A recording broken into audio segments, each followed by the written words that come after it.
The iron chains bit into Barbara's wrists as two vampire guards dragged her before the council throne. Her knees hit the obsidian floor with a crack that echoed through the vast chamber, and she tasted blood where her teeth had cut into her lip. Around her, hundreds of vampires filled the gallery seats, their eyes gleaming with anticipation in the torchlight. At the center of the raised dais sat the Council of Seven, their ancient faces carved from marble and cruelty. Victoria stood to the side, one pale hand pressed delicately to her throat, her crimson gown a slash of color against the dark stone. She swayed slightly, as if weakened, though Barbara had seen her drain 3 humans dry just that morning without so much as a tremor. "I didn't poison anyone," Barbara said, her voice cracking. "Please, I've served House Thornwood faithfully for 5 years. I would never—" "Silence!" Lord Corbin, the eldest of the council, raised one skeletal hand. His voice rattled like bones in a crypt. "Victoria has presented compelling evidence. The wolfsbane was found in your quarters. Your fingerprints stain the vial. The poison was meant for her evening wine." "I was framed! I'm a human servant. I don't even have access to the wine cellars." Barbara pulled against the chains, but the guards yanked her back down. "Lady Victoria has wanted me gone since I corrected the household accounts. She's been stealing from House Thornwood for months. I have proof." "You dare accuse me?" Victoria's voice dripped with practiced outrage. She turned to the council, letting tears shimmer in her violet eyes. "My lords, this human has been growing increasingly unstable. Last week, she claimed to see shadows moving in the Elders' Hall. She speaks of visions and dreams. I fear her mind has fractured." The gallery erupted in murmurs. Barbara's heart hammered against her ribs. She had seen shadows in the Elders' Hall, great shapes moving behind the sealed iron door, and once she'd sworn she heard a voice calling her name. But she'd told no one except her journal, which she kept hidden beneath her mattress. The journal Victoria must have found and read. "A mad human is a dangerous human," another council member said. His fangs gleamed as he spoke. "They become unpredictable, violent. Better to end this quickly." "The usual execution for attempted murder of a pureblood is sunrise binding," Lord Corbin mused. He steepled his fingers, studying Barbara the way one might examine an insect. "But given the severity of attempting to poison one of our finest, and the additional insult of these accusations against Lady Victoria, I propose a more fitting punishment." Barbara's blood turned to ice. "We shall chain her in the Elder's Tomb," Lord Corbin announced. The gallery fell silent. Even Victoria's eyes widened slightly. "Let her spend her final hours in the presence of the Sealed One. If the ancient wards don't drive her mad first, she'll starve, slowly, alone in the dark. A human has no business touching sacred ground, but her suffering will serve as a reminder to all servants of their place." "No, please!" Barbara lunged forward, but the chains held.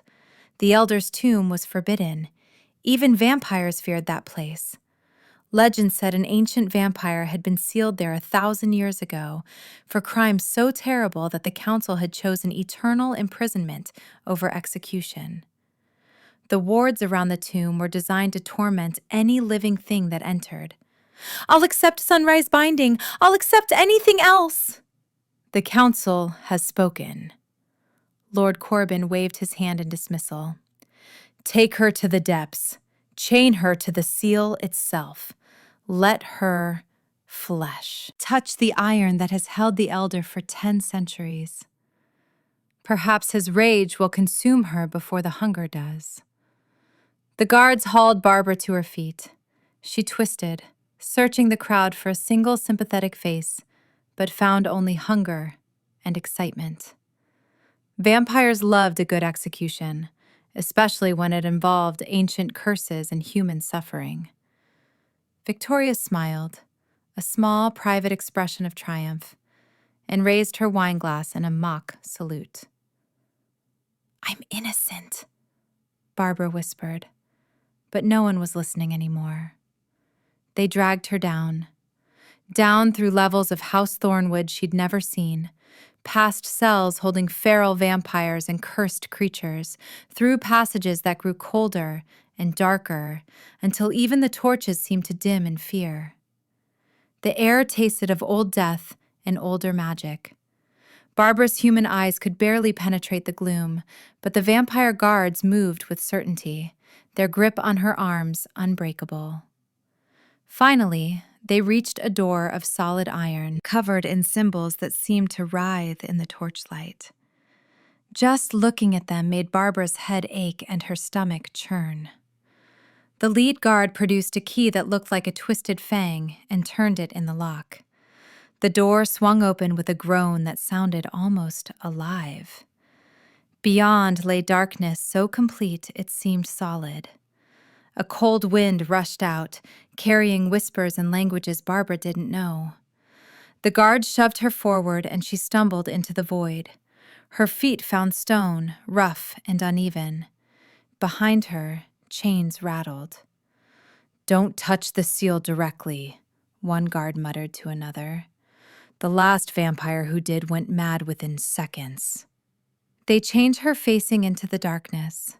The manacles around her wrists were ancient iron, rough with rust and something that might have been dried blood.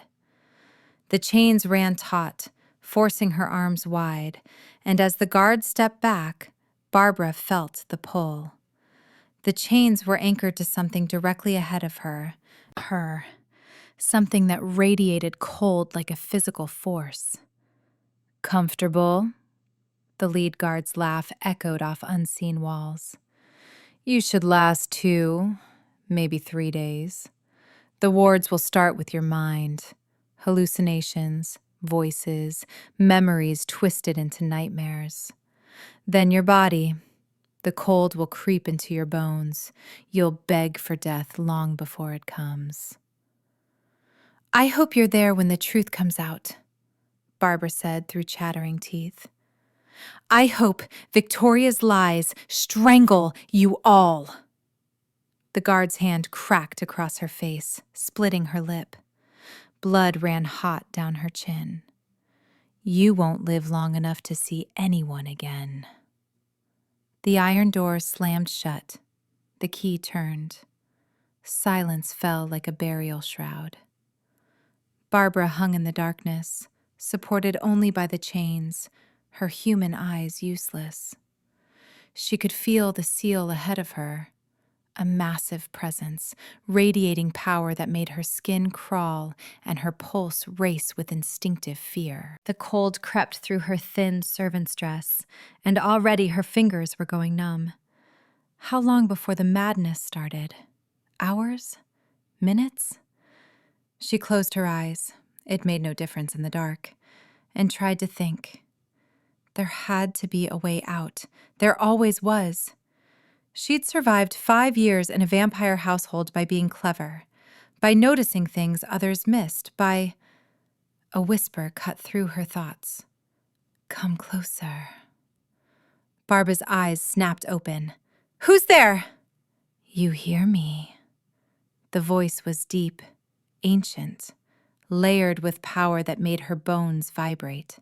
After 10 centuries of silence, someone finally hears me. You're the sealed one." Barbara's breath came fast and shallow. The story said the elder had been a monster, a vampire so powerful and ruthless that even the council feared him. "Please, I don't want to disturb you. I was sent here as punishment." "I know why you're here. I've been listening to the world above for 1,000 years. Pause. And Barbara could have sworn she felt something massive shift in the darkness ahead. You're innocent. The female with violet eyes framed you. Yes! Can you tell them? Can you? I am sealed. I cannot speak beyond these walls, cannot act, cannot move. The voice grew softer, almost gentle. But you can. Barbara laughed, a bitter sound. I'm chained. I'm going to die here. Only if you choose to. The whisper wrapped around her like smoke. The seal that binds me is old magic, human girl. Blood and iron and words of power. But it was never meant to hold against someone like you. Someone like me? I'm nobody. I'm a servant. I'm human. Are you? The question hung in the air. When you sleep, what do you dream? Barbara's breath caught. She'd never told anyone about the dreams, not even her journal. Dreams of flying through moonlit skies, of power coursing through her veins, of voices calling her name in languages she shouldn't understand but somehow did. Dreams that felt more like memories. How do you know about that? Because I've been dreaming them too. For 10 centuries, I've felt the pull of a bloodline I thought extinct. The council sealed me because I refused to let them massacre the silver bloodline, the only vampires who could match the ancient purebloods in power. The voice grew stronger. They killed them all, every man, woman, and child. Or so they believed. I can't be. Your grandmother was human. Your grandfather was the last silver blood male, hiding among mortals. When he died, the power slept in your mother, and then in you, waiting for the right moment to wake. A sound like a sigh echoed through the chamber. And I've been waiting too, waiting for you. Barbara's mind reeled. It was impossible, insane. The visions, the dreams, the way she'd always felt different. They were just quirks of her imagination, stress from living among predators. They couldn't touch the seal. The card said it would drive me mad. It would drive a vampire mad, a human mad. But you are neither. You are both. The voice turned commanding. Touch the seal, Barbara Silverblood. Wake your power. Free us both. Or die here in chains and let Victoria's lies stand as truth forever. Barbara's hands shook. This was madness. If she was wrong, if the voice was just her mind fracturing under the ward's influence, touching the seal would destroy her. But if she did nothing, she'd die anyway, slowly, alone, and Victoria would win. If I do this, if I free you, what happens then? Then the council learns what happens when they chain a silverblood in the dark. The promise in those words was iron and blood. Then every vampire who knelt while you were condemned will kneel again. But this time, they'll mean it. Barbara's heart hammered.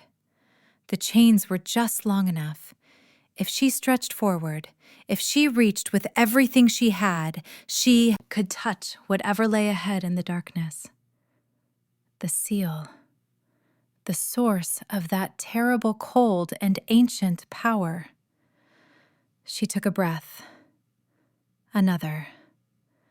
Then she lunged forward, ignoring the pain as the manacles cut into her wrists, stretching until her fingers brushed something smooth and freezing. The world exploded. Power slammed into her like a tidal wave of liquid lightning. Barbara's scream tore from her throat as ancient magic flooded through her veins, rewriting her from the inside out. She felt her blood catch fire and freeze simultaneously, felt her bones strengthen and her senses sharpen to supernatural clarity. The darkness that had been absolute suddenly revealed itself in shades of silver and shadow. She could see the chamber now, vast, circular, the walls covered in fading symbols of binding and imprisonment. And in the center, directly before her, stood a massive iron seal. It was a circular door, 10 feet tall, covered in chains that glowed with failing magic. Behind it, she could feel him, the sealed one, the elder. His power wasn't just leaking through the seal anymore. It was pouring into her, finding a vessel that recognized it, welcomed it, amplified it. The iron chains holding Barbara shattered like glass. She fell to her knees, gasping, as the transformation completed. Her vision was sharper than any human's, seeing heat signatures and magic currents in the air. Her hearing picked up conversations happening floors above, guards discussing her execution, servants whispering about the mad human girl. Her skin had taken on a faint luminescence, like moonlight on water. And inside her chest, where her human heart had beat its mortal rhythm, something new pulsed, stronger, eternal. "What did you do to me?" "I gave you what was always yours, what the council feared." The voice was clearer now, resonating not just in her ears but in her very bones. "The seal is weakening. My power flows through you now, and yours through me. We are bound, Barbara. Silver blood. Blood calls to blood." Barbara looked down at her hands. They were steady now, no longer shaking with cold or fear. Power crackled between her fingers, silver sparks that danced like living things. "I can feel you, in my mind, in my blood. And I feel you, your rage, your pain, your beautiful, terrible thirst for justice." A pause. "Break the seal. Let me stand beside you. Together, we'll show the council what they created when they tried to destroy us." Barbara stood. The transformation had changed more than her body. She felt different, stronger, like she'd been living half awake her entire life and had finally opened her eyes. She approached the iron seal, studying the chains and symbols. They were old magic, powerful, but she could see the weaknesses now. 10 centuries had worn them thin, and the elder's power flowing through her showed her exactly where to strike. She placed both palms against the seal. "I am Barbara Silverblood, by blood and bone, and ancient right. I release you." The magic fought her. The symbols flared bright, burning her palms, but Barbara didn't pull away. She poured her newly awakened power into the seal and felt the elder do the same from his side. Silver light met ancient darkness, and the chains began to crack. One link shattered, then another. The symbols flickered and died. With a sound like thunder, the iron seal exploded outward. A figure stepped through the smoke and debris. He was tall, with dark hair that fell past his shoulders and eyes like liquid silver. His face was beautiful in the way of old statues, perfect, cold, inhuman. He wore black that seemed to absorb light, and when he moved, shadows moved with him. Power radiated from him in waves that made the air itself tremble. He looked at Barbara, and for the first time in 1,000 years, the elder called Andrew smiled. "Finally." His voice matched the whisper that had guided her, but richer now, real and present. He stepped closer, studying her with ancient eyes. The blood bred true. You're magnificent. Barbara's new instinct screamed at her to kneel, to show deference to this being of terrible power. But she held his gaze. They're going to kill me. When they find out I freed you, they'll execute me immediately. They're going to try. Andrew raised one hand and shadows coalesced around his fingers. But first, they're going to kneel. Every vampire in this cursed house will bow before the last Silverblood, before their true queen. I don't know how to be a queen. I was a servant 3 hours ago. And I was sealed in darkness for 10 centuries. He reached out, tilting her chin up so their eyes met.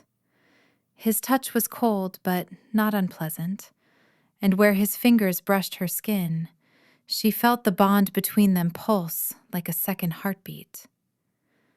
We are both reborn today, Barbara, both free, and they will learn to fear us. The iron door to the tomb suddenly rattled.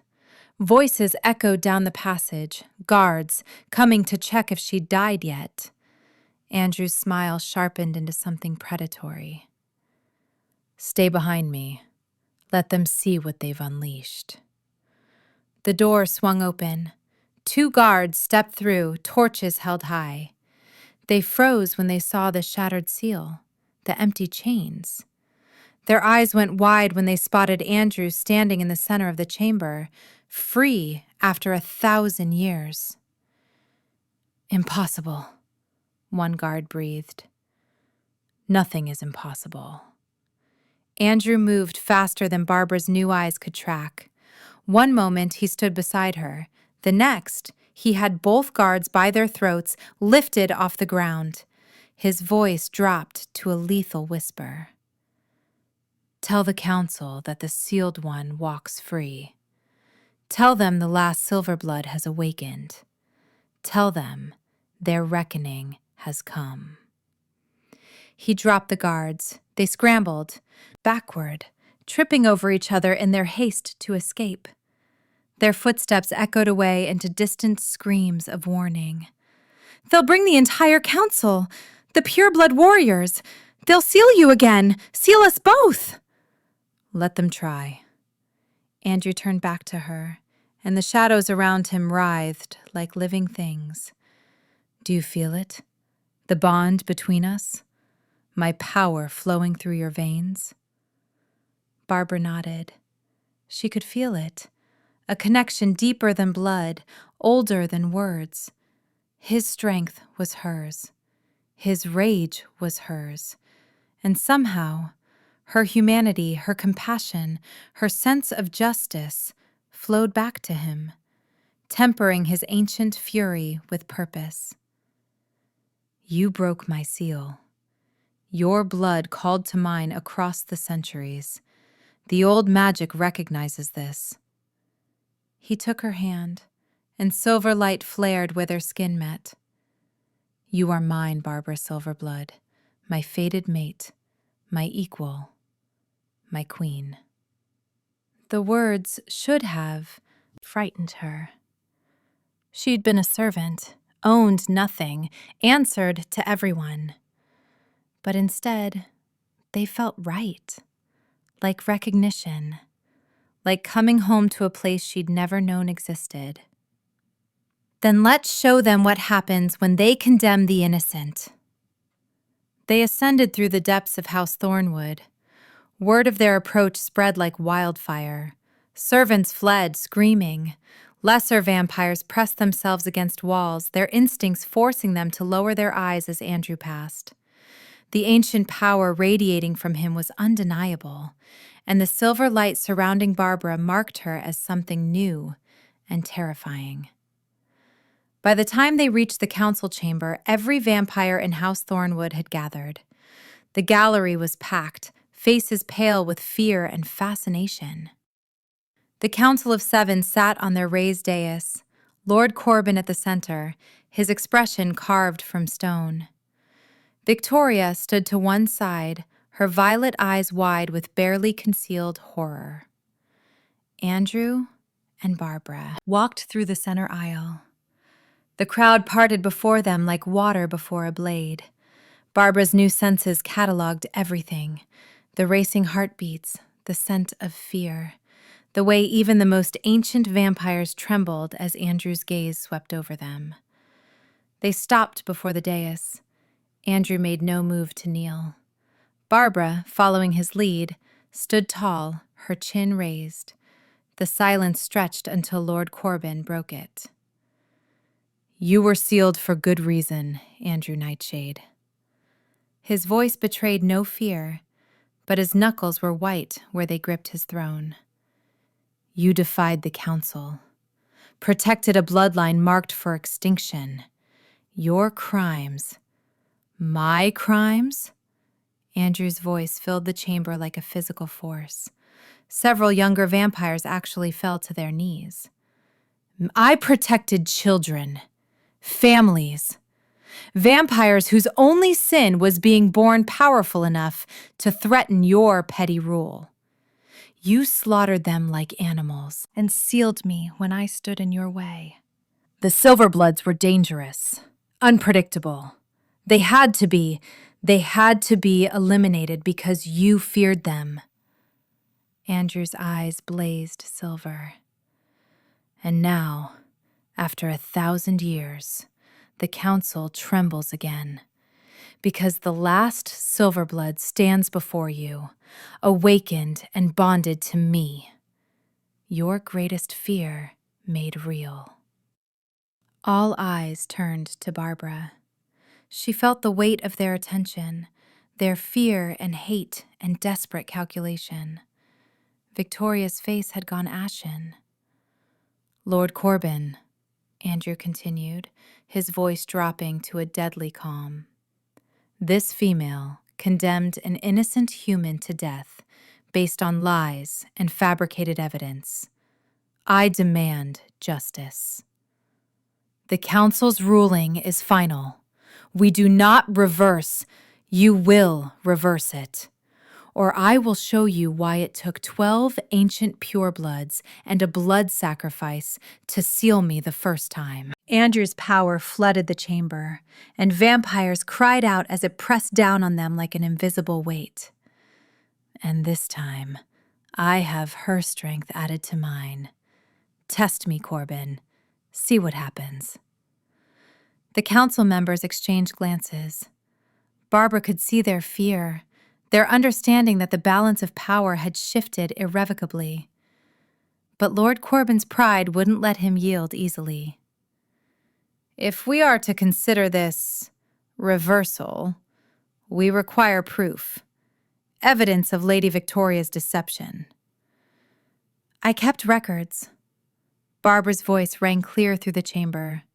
All eyes turned to her, and she felt Andrew's approval through their bond. "Every discrepancy in the household accounts, every witness who saw Victoria accessing the poison stores, my journal, which she stole and used against me. And I can name 3 servants who heard her bragging about framing me." Victoria's composure cracked. "She's lying! She's using dark magic to confuse you all. Silence." Andrew's command cracked like a whip. He turned his silver gaze on Victoria, and she actually stumbled backward. "I can taste lies on the air, girl.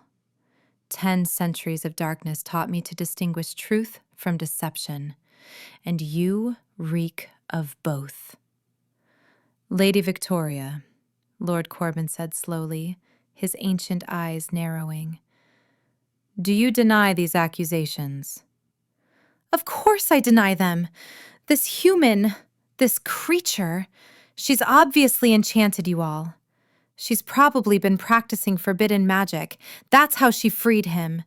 I freed him because his power called to my blood." Barbara stepped forward, and to her amazement, vampires actually moved back. She could feel the change in herself now, the way her presence commanded respect, fear, attention. Because I am Barbara Silverblood, and you tried to murder me for discovering your theft and lies. She raised her hand, and silver light danced between her fingers. The crowd gasped. Even the council leaned back. I want 3 things, Barbara continued, her voice steady despite her racing heart. First, Victoria publicly confesses her crimes. Second, I want access to my journal and records so I can prove my innocence.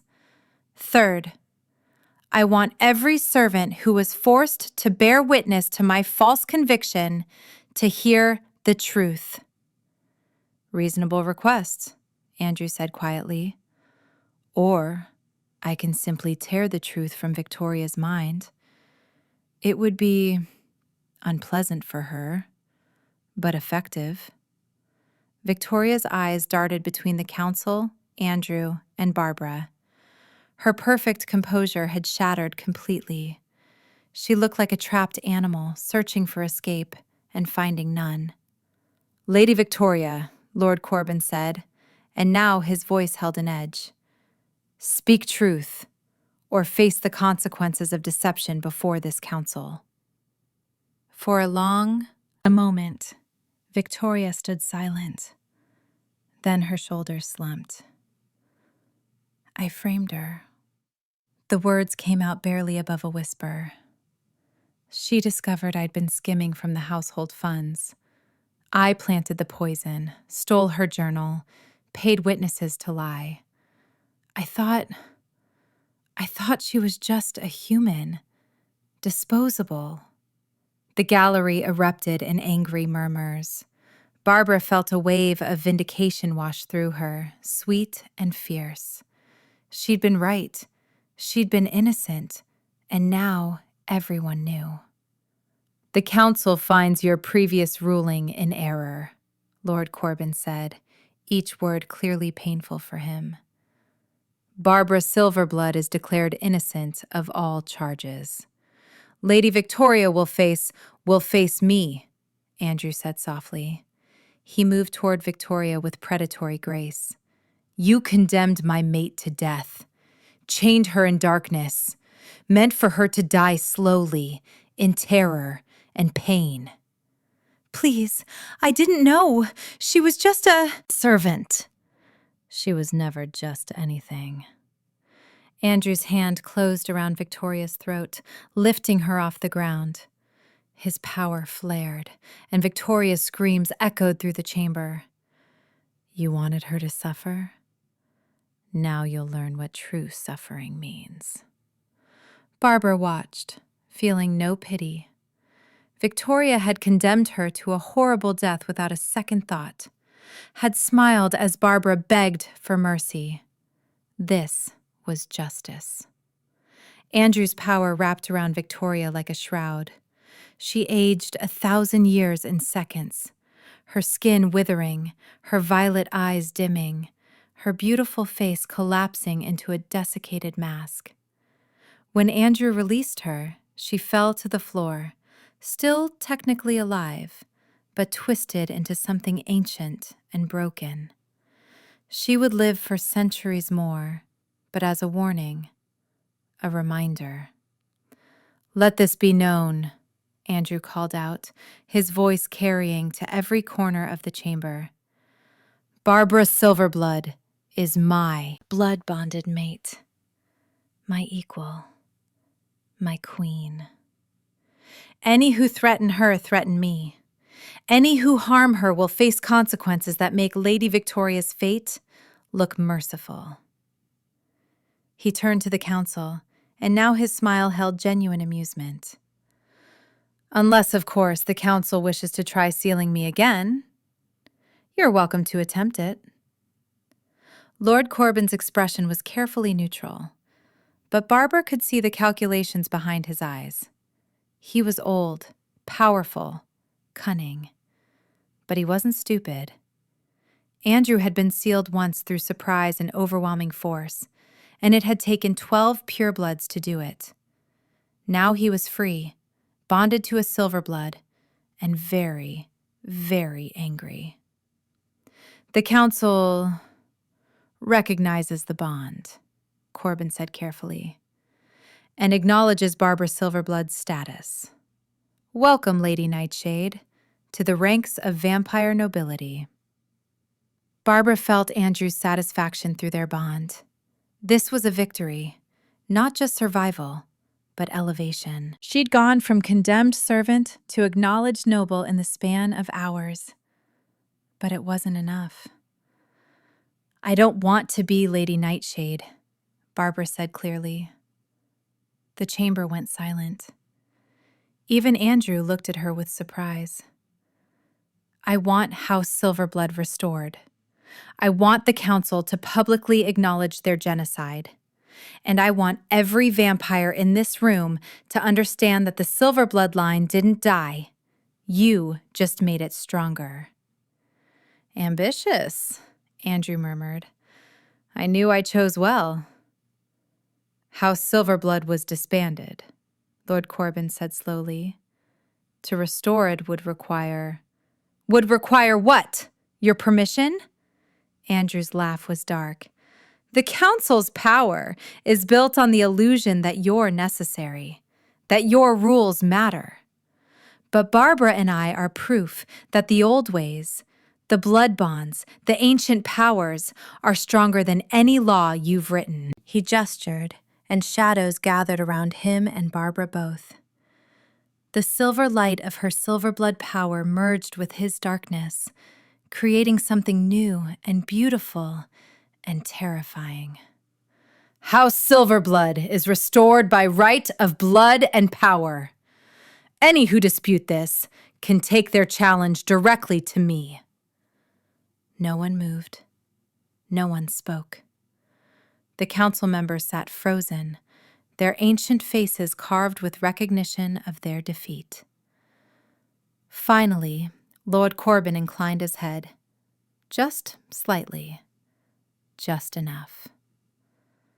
House Silverblood is recognized. Barbara felt triumph surge through her. She'd won. Not just her freedom, not just her life, but justice, recognition, power. Andrew took her hand, and their bond flared bright enough to make vampires shield their eyes.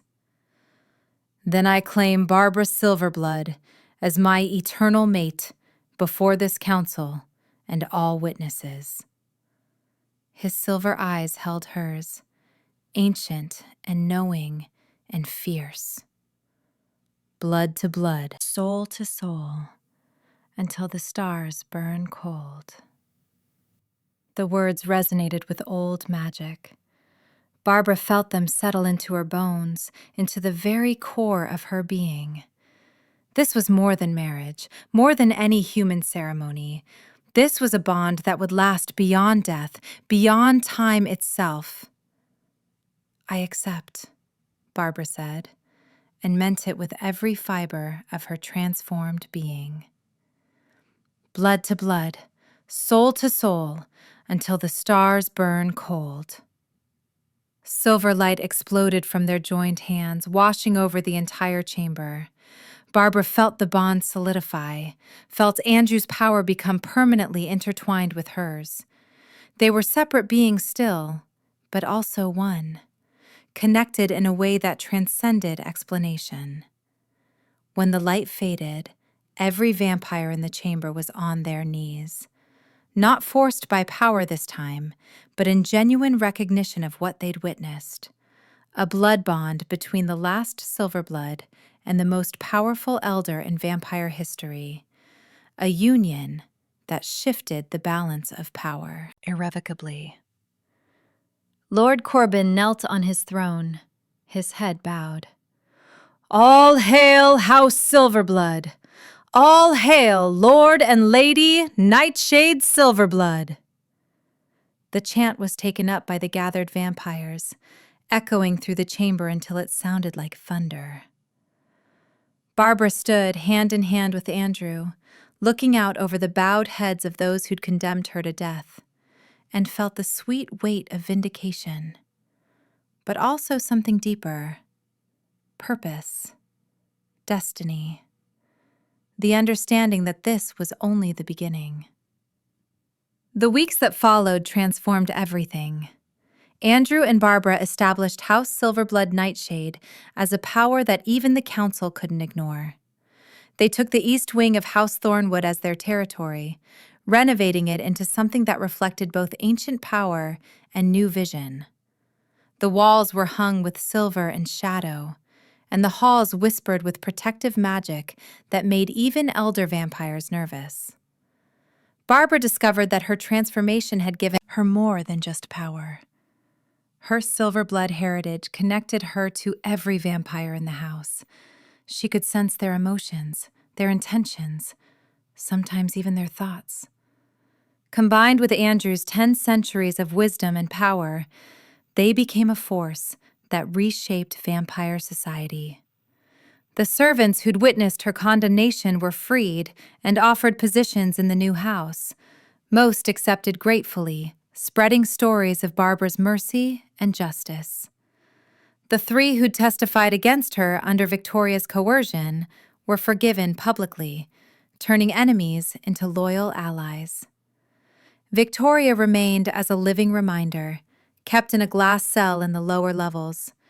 Vampires would bring their fledglings to see her, teaching them the consequences of harming a Silverblood.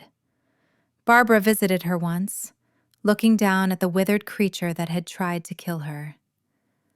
"I could have you destroyed," Barbara said. "But Andrew was right. You're more useful as a warning."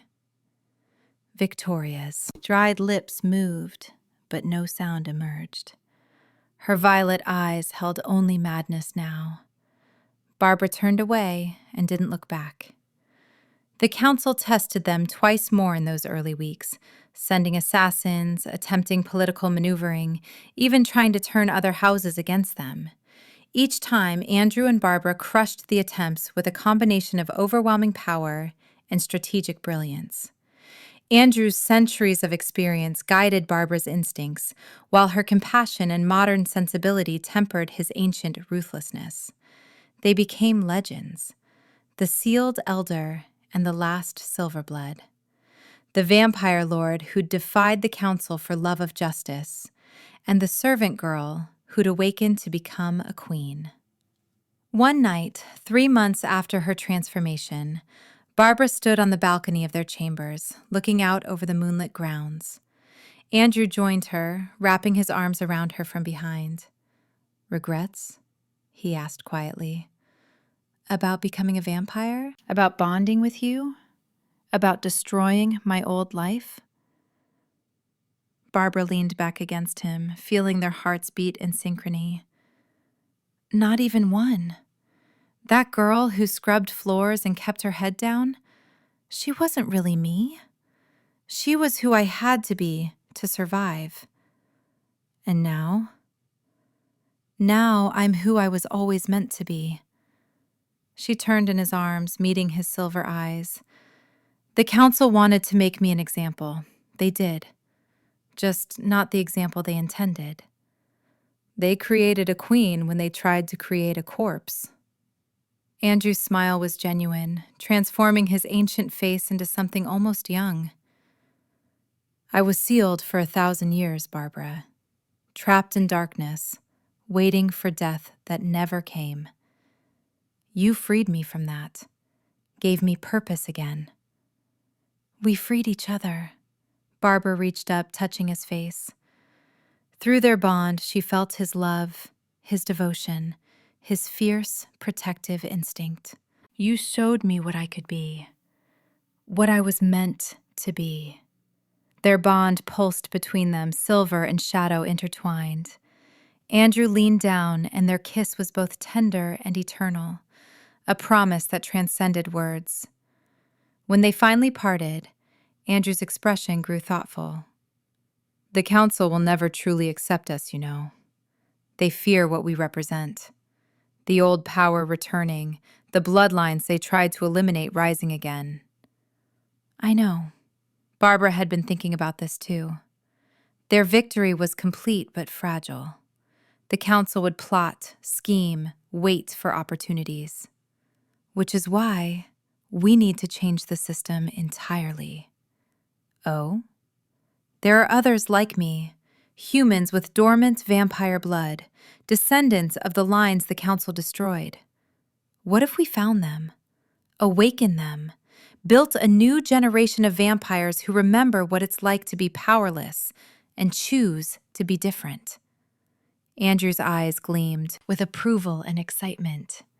Rebuild the old houses, not as enemies of the Council, but as a force they can't ignore or destroy. Exactly. We create a new vampire society, one based on merit and justice, not just bloodline and age. Barbara's mind raced with possibilities. The Council rules through fear. We could rule through loyalty, through actually protecting our people instead of just using them. You'll make an extraordinary queen, Andrew said softly. I knew it the moment I felt your blood call to mine, but you exceed even my highest expectations.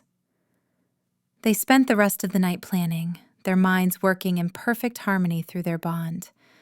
By dawn, they had the skeleton of a plan that would reshape vampire society for centuries to come. House Silverblood Nightshade became the first of the new houses. Andrew and Barbara sent out quiet calls through the network of vampires who'd grown, disillusioned with the Council's rule. Word spread of a place where merit mattered more than age, where innovation was valued over tradition, where even humans could find protection and purpose. Vampires came, slowly at first, then in growing numbers. Young ones tired of serving cruel masters, ancient ones who remembered the days before the Council's iron rule. Humans who discovered their dormant heritage and sought understanding. Barbara Personas oversaw each awakening, ensuring that no one was forced, that everyone understood what they were choosing. Her compassion and Andrew's power created transformations that were gentler than the violent births most vampires experienced. Their fledglings were loyal not from fear, but from genuine gratitude and respect. Within a year, House Silverblood Nightshade had grown to rival the oldest pureblood houses. Within 5 years, they had allies in every major vampire enclave across 3 continents. The Council watched with growing alarm as their absolute power began to crack. Lord Corbin requested a private meeting, which Barbara and Andrew granted in neutral territory. The old vampire lord looked haggard, his ancient face showing strain. You're destroying the order we've maintained for millennia, he said without preamble. We're creating a better order, Barbara replied. One where vampires don't have to choose between survival and morality. The Council exists for a reason. Without central authority, we'll fracture into warring factions. The Council exists because 12 powerful vampires decided they should rule, Andrew interrupted. There was no divine mandate, no democratic process, just force and fear. And you think you're different?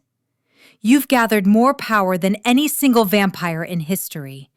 You and your bonded mate could crush any opposition. How is that not tyranny? Barbara considered this carefully. It was a fair question, one she'd asked herself in quiet moments. Because we're building systems that outlast us, she said finally. We're creating councils within our house where every vampire has a voice. We're establishing laws that apply to everyone, including us. We're teaching our fledglings to question authority, to think for themselves.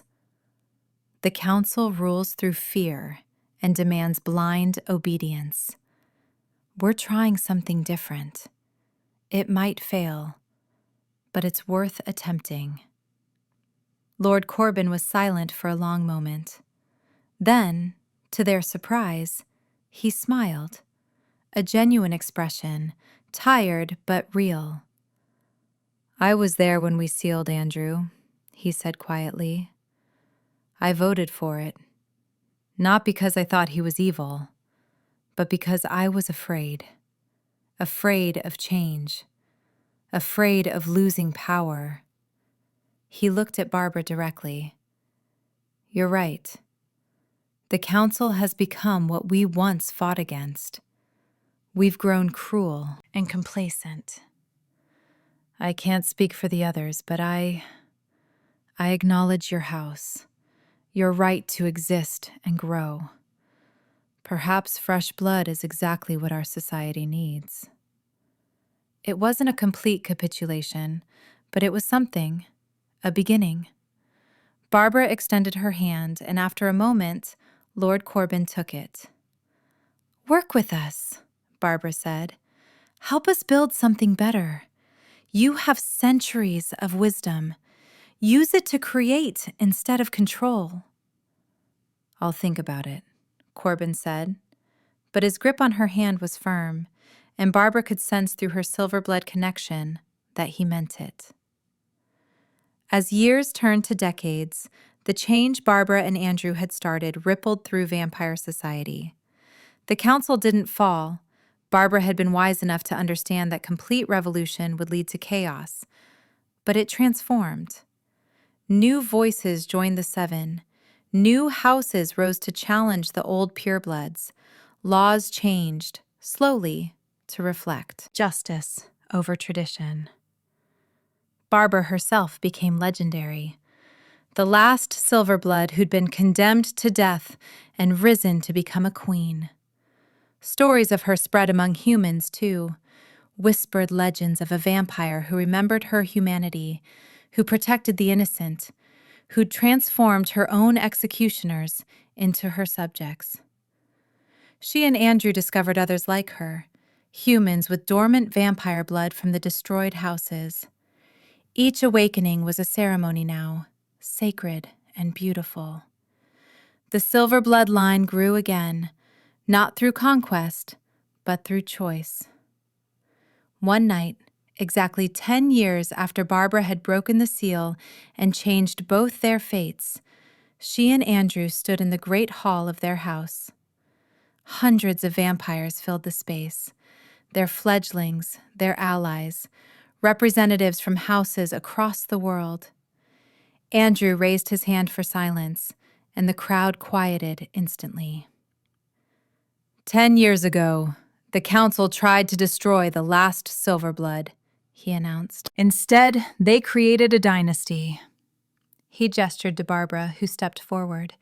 She wore silver and shadow, a crown of moonlight on her brow, not because she needed symbols of power, but because tonight was special. Tonight, we announced something that once seemed impossible, Barbara said, her voice clear and strong. House Silverblood Nightshade will soon have an heir. The crowd erupted in cheers. Barbara's hand moved to her abdomen where new life grew.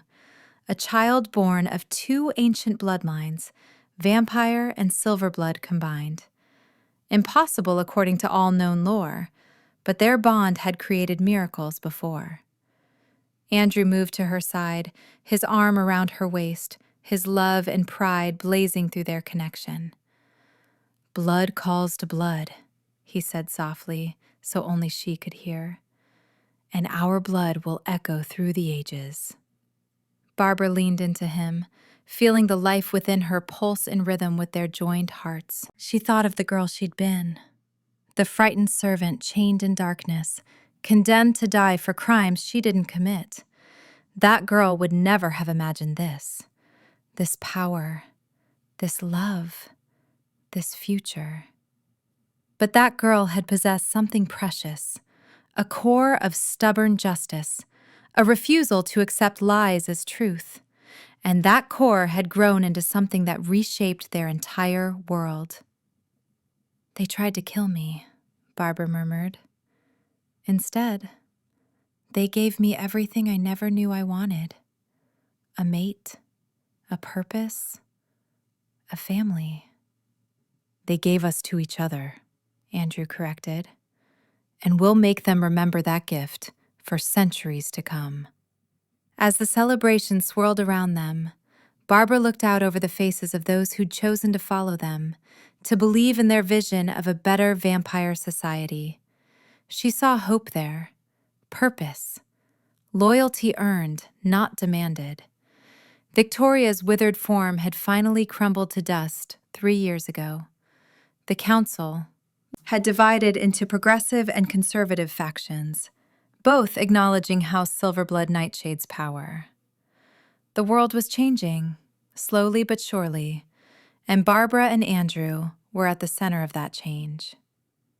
But more than all of that, Barbara felt the bond with Andrew, constant, eternal, growing stronger with each passing year. She felt the new life growing within her, a miracle born of love and ancient magic. She felt the family they'd built, not just of blood, but of choice. She'd been condemned to death in darkness. Instead, she'd found immortal life in the light of her own power. The council had tried to make her an example, and she was, just not the one they'd intended. She was an example of what happened when you underestimated the innocent, when you condemned the wrong woman, when you chained a Silverblood in the dark and expected her to die quietly. Barbara smiled, silver light dancing around her fingers, and pulled Andrew into a kiss that tasted of forever. Did you like this story? Big shout out to our viewers from Arkansas, London, Los Angeles, California, Oklahoma, San Jose, California, Indianapolis, Las Vegas, Denton, Texas, and more. Thank you all so much for your support. Mwah. To our growing viewers, if you want a part 2, comment part 2 and which state you're watching from so I can give you a shout out in the next video. Don't forget to subscribe so you can stay updated on our next uploads. Thanks for watching!